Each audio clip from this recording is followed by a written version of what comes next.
Voltamos para darmos continuidade ao estudo da Revolução Russa, na nossa segunda parte, tá certo? Vamos ver o que é que nós vimos na sessão anterior e daremos continuidade. Então, no início do século XX, já tínhamos visto o czar Nicolau II tentando emparelhar com aquilo que estava acontecendo na Europa. Ele vai incentivar a instalação de indústria no país e vai chamar os países que estão mais adiantados, que serão a Inglaterra e a França, para que os investidores daqueles países venham fazer investimentos na Rússia. O que é que esse pessoal procurava, o investidor? Mão de obra abundante e barata, matéria-prima para eles produzirem aquilo que eles precisassem. Mas o que era que acontecia realmente nas fábricas russas, assim como na Europa também? Os operários trabalhavam por baixos salários, a oferta de mão de obra era muito grande, pela lei da oferta e da procura. Quanto maior a oferta, menor o custo. Então, muita gente querendo trabalhar, cai o preço da mão de obra. Não tinha direito social. Se não tinha direito social, a indústria, a fábrica, o proprietário não precisava arcar com nenhum custo no tocante a isso. Se o operário se machucasse, ele ia para casa sem nenhum direito, sem nenhum salário, e eu chamava outro. Se ele morresse, eu substituía, e ele não tinha nenhum direito social, uma pensão, uma aposentadoria, nada disso. Enfrentavam longas jornadas de trabalho, 14 a 16 horas por dia. Com o baixo salário, ele não conseguia se alimentar corretamente. O custo da alimentação também era alto, tá certo? E eles moravam em péssimas habitações, como nós vimos anteriormente. Então, esta situação a sociedade russa era muito injusta. Existiam grupos sociais privilegiados, empresários, grandes proprietários de terras, nobreza, militares, alto clero ortodoxo russo. Veja, os grandes proprietários de terra, para que a terra produzisse, eles tinham que trabalhar esta terra. Eles não iriam pegar no cabo da enxada e trabalhar. Mesmo porque só existia enxada. Enxada, picareta, foice. E uma grande extensão de terra, eu preciso de muita gente para conseguir produzir. Vamos esquecer que naquele tempo não tínhamos tratores, arados, colheitadeiras, plantadeiras, nada disso. Era tudo na base da mão. O mais que se conseguia era uma parelha de cavalo, uma carroça, para na hora da colheita conseguir transportar o material colhido.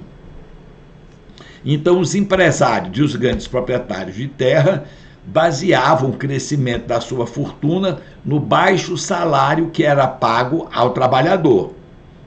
E militares, clero e nobreza aproveitavam direitos concedidos anteriormente pelo czar ou pelos czares antepassados.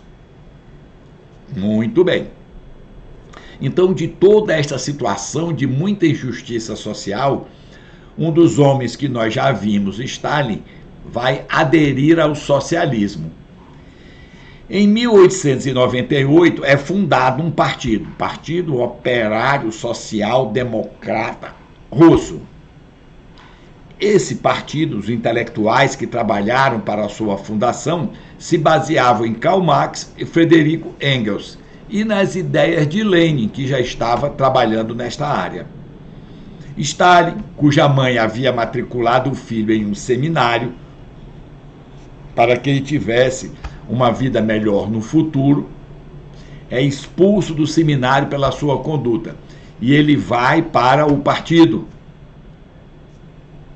Participa de greves e manifestações de rua contra os patrões contra os empregadores. Participa de comícios, reuniões com operários, tentando incutir nesses operários as ideias de Marx e de Engels que ele considerava corretas. Participa ainda da distribuição de panfletos às fábricas. Mas há uma discordância dentro do partido quanto ao modo de se chegar ao poder político. Tá certo? Bolcheviques e mencheviques. Maioria e minoria. Vamos ver como é que vai acontecer. Então havia divergências internas. Os bolcheviques, de cujo grupo fazia parte Lenin, queria conquistar o poder por meio de uma revolução socialista, algo impactante. E confiava na luta armada a um partido disciplinado, voltado para esta atividade de tomada do poder.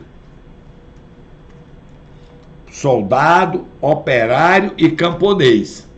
Já outro cidadão, chamado de Martov, era um menchevique, ele dizia: nós temos que nos aliar à burguesia. Aliando-nos à burguesia, nós vamos conquistar a maioria do parlamento. Depois que nós tivermos a maioria do parlamento, nós fazemos uma modificação para derrubarmos o czarismo e implantar um socialismo pela via eleitoral. Eu me faço de santo, depois eu mostro minha verdadeira face, que é tomar o poder e derrubar o czar. Essa discussão vai levar em que, a 1903, o partido se divida. Os bolcheviques, maioria liderados por Lenin, que defendia uma dedicação exclusiva da pessoa ao partido. E o Stalin concordava com os bolcheviques, concordava com as ideias de Lenin. O Stalin fazia sua atuação política mais afastado. E os mencheviques tinham um pensamento contrário.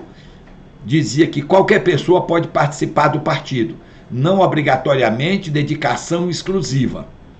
Trotsky, que era outro dos membros do POSDR, se filia aos mencheviques. O partido ficou dividido, com essa disputa de ideias, movimento radical ou movimento via parlamento, e se divide em dois: o partido bolchevique, que queria um golpe, e o partido menchevique, que queria por etapas.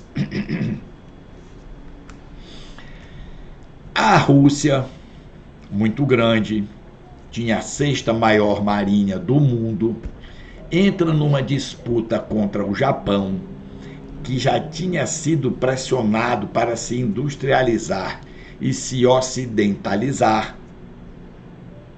Entra numa disputa por territórios na China e na Manchúria. Japão, uma área muito pequena, faltava a ele para prosseguir com os seus planos de expansionismo, faltava a ele matéria-prima. Ele vai buscar essa matéria-prima na China e na Manchúria. Tá certo? Só que nessa disputa ele vai enfrentar a Rússia, que era muito mais poderosa militarmente, em meios navais. A marinha japonesa, que já estava industrializada, siderurgia, fabricação de armas, constrói navios, já estava construindo, e ataca de surpresa a marinha russa, que estava ancorada em Port Arthur. Nessa disputa, os navios japoneses, que eram menores, mas eram também mais rápidos, eles derrotam a marinha russa. A Rússia perde a guerra contra o Japão, cede territórios para o Japão. Nesta confusão toda, o Japão vai dominar a península da Coreia. Esta derrota para a Rússia, um país muito menor, vai causar uma grande insatisfação contra o czar, Nicolau II. Então, esse descontentamento leva a que, em janeiro de 1905, ocorra uma greve geral. Nesta greve geral, muitos manifestantes, alguns dizem 200 mil, fazem uma marcha até o palácio para entregar um manifesto ao czar, pedindo para que o povo fosse ouvido nos seus desejos. A polícia, proteção do czar, fica com medo diante daquela população enorme na frente do palácio e abre fogo contra a multidão. 92 pessoas morrem. Este evento passa a ser conhecido como Domingo Sangrento. Os operários ficam desiludidos com o czar, iniciam greves em várias cidades da Rússia. Os camponeses, que também participaram do movimento, vão passar a exigir terra. E eles vão, com o passar do tempo, pouca coisa, invadir as terras e tomar as terras dos seus proprietários. Os marinheiros do encouraçado Potemkin tomam o barco. E aí começa dentro do barco uma disputa política. A internet deve ter o filme, Encouraçado Potemkin. Para acalmar esta pressão política toda, caldeirão fervendo, o czar convoca eleições, convoca a Duma para formar o parlamento e promete votar uma constituição para que se passasse a ser uma monarquia constitucional. Quando o movimento acalma, o czar Nicolau II não cumpre a promessa de uma monarquia constitucional. Tá certo? Aí nós temos um cidadão chamado Stalin, que era bolchevique, trabalhava lá no Cáucaso, bem longe, e o Lenin, que chefiava o partido, chama o Stalin para o Comitê Central. E o Stalin passa a fazer parte da direção do partido em Moscou. Muito bem. Nessa confusão toda, nós vimos na Primeira Guerra Mundial que a Rússia era aliada da França e da Inglaterra. A França e a Inglaterra estão já entrando em conflito com a Alemanha, com o Império Austro-Húngaro. O Império Austro-Húngaro ataca a Sérvia e a Rússia entra em guerra contra o Império Austro-Húngaro para defender a Sérvia, que era eslava. Só que se a Rússia perdeu uma guerra para o Japão, que era um país muito menor, vai ficar numa enrascada quando for enfrentar a Alemanha. A Rússia não tinha arma, não tinha munição, nem tinha alimento. E começa a sofrer sucessivas derrotas para os exércitos alemães. Estamos em 2 milhões de mortos na Rússia. Em 1916 acontece uma guerra, uma greve em várias cidades. 1916, nós já estamos há 2 anos em guerra, no meio da guerra.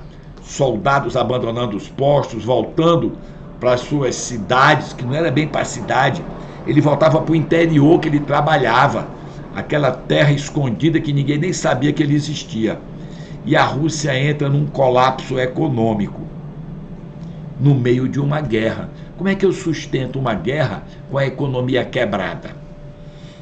Aí vai acontecer uma crise em fevereiro de 1917. Já estamos no ano crítico da Revolução. A oposição liberal democrata libera uma revolução que derrubou o czar. Então, o czar não era mais rei, mas continuava na Rússia. Instituiu um governo republicano, uma república, regime parlamentar liberal democrático. Então, nós tínhamos um parlamento funcionando. O poder executivo, quem seria o presidente, vamos chamar assim, primeiro-ministro, ele era eleito pelo parlamento, pela Duma. Aí na capital, que era Petrogrado, os operários e os soldados liderados por Trotsky, criam um soviete. O soviete era um grupo que elegia um deputado seu, e aquele deputado ia defender os interesses do soviete. Então Trotsky, apoiado por Lenin, que era do partido bolchevique, lidera este soviete. O que é um soviete? Conselho que representava determinado eleitorado. Então você tinha o soviete dos soldados, o soviete dos camponeses de determinada região, o soviete dos operários, e os deputados não possuíam mandato fixo. Ele só ficava lá enquanto o soviete quisesse, enquanto ele defendesse as ideias do soviete. Então vai haver uma disputa entre o parlamento e o soviete de Petrogrado. Vão ficar constantemente em conflito. Petrogrado era a capital da Rússia. Os deputados da Duma queriam que a Rússia continuasse na guerra, lutando ao lado dos ingleses e dos franceses contra os alemães e o Império Austro-Húngaro. Ela queria elaborar uma constituição, estava trabalhando em cima de uma constituição, porque ela queria consolidar um sistema de governo liberal e democrático, constitucional. Já o soviete de Petrogrado, que era o pessoal mais radical, queria sair da guerra e tinha os slogans para acabar com a guerra: pão e paz. Queria melhorar a vida dos operários. Só vai melhorar a vida do operário se pagar um salário melhor no meio de uma guerra. Queria distribuir terra aos camponeses. O dono da terra seria quem trabalhava na terra. Muito bem. Então, o que era que dizia os slogans? Todo o poder aos sovietes. Não era o poder para o parlamento, é para aqueles grupos, como se fosse um sindicato. Em abril de 1917, Lenin, que era do soviete de Petrogrado, acabar com a Duma, todo o poder aos sovietes, e dizia que a revolução deveria acontecer imediatamente. Nesta confusão toda, lá na frente de combate, os soldados também queriam o fim da guerra, abandonavam o campo de batalha e voltavam para suas casas. Lutou, volta para casa sem brigar, sem fazer guerra. Quem estava lá na frente era o camponês. Quando o camponês volta já treinado, ele começa a invadir e tomar a terra dos grandes proprietários. E os operários grevistas queriam melhores condições de vida. Melhor condição de vida vai significar melhor salário, para começar. Para ele ter condição de, pelo menos, começar a se alimentar um pouco melhor. E continuamos. Todo o poder aos sovietes. Os camponeses tomando a terra dos proprietários, os operários querendo melhores condições de vida. A Duma tinha eleito como primeiro-ministro Alexander Kerensky, um social-democrata, que mesmo tendo o apoio da Duma, ele não conseguia solução para os problemas que aconteciam na Rússia. Em outubro de 1917, explode o caldeirão que estava fervendo. Ocorre uma nova revolução. Muito bem. Então, o soviete de Petrogrado tinha um comitê militar revolucionário. O chefe desse grupo armado era Trotsky. Trotsky pega, na noite de 24 para 25 de outubro, ataca e toma o Palácio de Inverno, local onde o parlamento estava instalado. A Duma é fechada e o governo do primeiro-ministro deixa de existir. Eu dominei tudo. Tá certo? A Revolução Soviética, então, passa a ser chamada de Revolução Soviética ou Revolução de Outubro ou Revolução Russa de 1917. Assumido o poder, ele começa a legalizar as coisas que já tinham sido feitas e atender às reivindicações de determinadas nacionalidades. Nós vimos que tinham mais de 100 nacionalidades formando a Rússia. Então, o que é que vai acontecer? Ele vai confirmar a posse da terra tomada pelo camponês. Vai atender às reivindicações das diversas nacionalidades e vai fazer a saída da Rússia da guerra. Aí eu queria saber, o camponês que tomou a terra, tomou quanto de terra para ele? Quem era que pegava a terra melhor? Quem era que pegava a maior quantidade de terra? Coisas assim.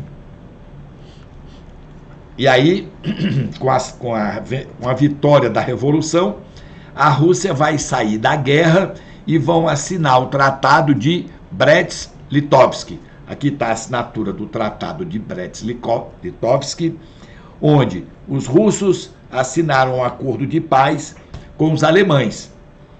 Os russos saem da guerra, os alemães também não precisam mais se preocupar com aquela frente de batalha no leste e vão poder deslocar as tropas para o oeste para enfrentar a França e a Inglaterra.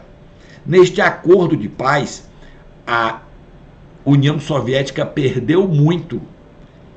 Ela entregou tudo que eles tinham acertado antes, perderam inclusive a Finlândia, que hoje é um país livre, e perderam diversas outras áreas. Quando eles fizeram um acordo lá atrás, quando deflagrou este movimento todo, a Polônia foi dividida, a área da Polônia, entre a Rússia e a Alemanha. Quando essa guerra estoura, para que a Alemanha aceite a saída da Rússia, ela entrega toda a terra, grande quantidade do seu território, para a Alemanha. Ela perde praticamente 1/3 da sua área territorial em favor dos alemães. Muito bem. Então, dessas reivindicações da população, a primeira que ele resolveu foi o fim da guerra. E o governo recebeu muitas críticas. Então, os bolcheviques, que assumiram o poder, se mostraram cada vez mais autoritários. Dominaram os sovietes e todos os sindicatos dos trabalhadores. E a partir daí eles manobravam tudo. Sindicato e soviete passaram a apoiar, sem nenhuma crítica, o governo de Lenin. Totalmente. Foi criada uma polícia política para prender e vigiar qualquer um que fizesse oposição ao regime. Era Tcheca o nome dela.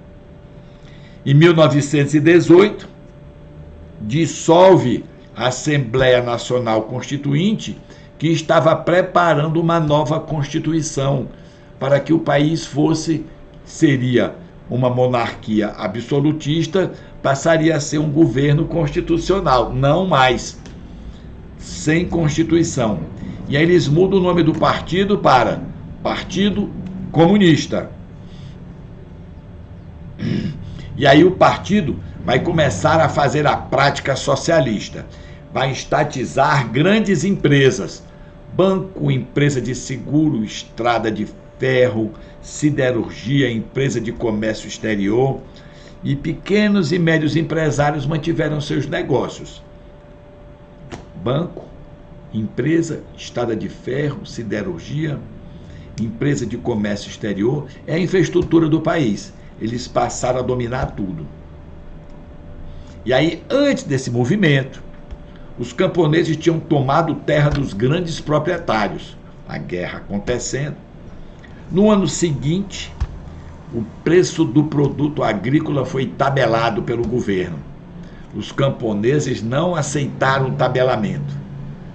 Os militantes do Partido Comunista invadem as propriedades e tomam os produtos resultantes da colheita. Então, vai haver uma oposição ao novo regime. O pessoal que assumiu o governo esperava que, quando a Revolução Russa vencesse, outros países também aderissem ao movimento, fizessem sua revolução e a Rússia recebesse apoio. E esperavam que isso acontecesse principalmente na Alemanha. Não aconteceu nada disso. Faz a inverter. Estoura uma guerra civil dentro da Rússia. Os grupos que perderam poder montam uma contra-revolução. Os ex-empresários, ex-latifundiários, nobreza, clero e militares. Com apoio da Inglaterra, França e Estados Unidos, países que tinham grandes investimentos dentro da Rússia, criaram o Exército Branco para derrubar esse governo que assumiu. E aí o governo comunista cria o Exército Vermelho e a chefia passa a ser de Trotsky. O pessoal ficou com medo. Está havendo um movimento contrário. Se esse pessoal quiser colocar de novo o Czar no poder, o Czar não vai assumir o poder. Vamos fazer uma coisa: mata todo mundo. E aí Czar, mulher, filho, todo mundo foi morto. Para que não tivesse perigo do czarismo voltar para a Rússia. Então, para enfrentar essa guerra civil que aconteceu, o governo toma as medidas drásticas. Declara o comunismo de guerra. Então, passou tudo a ser propriedade do governo. Empresa comercial, industrial e de serviço. Todo mundo passou a ganhar o mesmo salário. Os preços passaram a ser determinados pelo governo. A economia ficou desestruturada. Grande alta de preço. Mas ninguém ganhava o suficiente para comprar. Então não se usava mais dinheiro. Se fazia troca. Eu troco uma ovelha por 2 não sei o quê. Tantos queijos por isso. Roupa por aquilo. Saco de trigo por outra coisa. Então não se usava mais dinheiro nas transações comerciais. Então essa guerra civil que acontece só vai acabar em 1921. Então ela durou de 1918, imediatamente após a Revolução, até 1921, com a vitória dos comunistas. E aí Lenin institui partido único, não existem mais mencheviques e bolcheviques. Todo mundo é bolchevique, sem oposição. E sem oposição dentro do próprio partido. Nem dentro do partido alguém podia discordar. E aí, após o fim dessa guerra civil, a economia russa estava destruída. Desemprego, alta de preço, desorganização da economia, queda da produção industrial e agrícola, grande insatisfação de operário e camponês. Ora, eu trabalho na fazenda, na terra, na chácara, colho tudo e o governo vem querer pegar tudo que eu colhi, que eu plantei com o meu trabalho. E aí, em 1921, ao término da Revolução, dessa tomada, visando recuperar a economia russa, Lenin propõe suspender a economia de comunismo de guerra. Vamos dar uma aliviada, vamos oxigenar a economia, vamos adotar algumas medidas capitalistas. Vamos fazer a nova política econômica, a NEP. Isto era um retorno limitado à economia de mercado. Vão ter algumas práticas. Não era tudo estatizado? Algumas pessoas vão poder ter a sua lojinha aberta. Eu vou poder produzir e eu mesmo vender. Porque antes eu produzia, entregava para o governo e quem vendia era o governo. A população não vai aceitar isso de muito bom grado. Esta nossa parte aqui fica finalizada. Vamos dar continuidade com a terceira aula posteriormente. Vamos estudar, cumprir as tarefas, fazer exercícios, revisar bastante. Muito obrigado e um bom dia.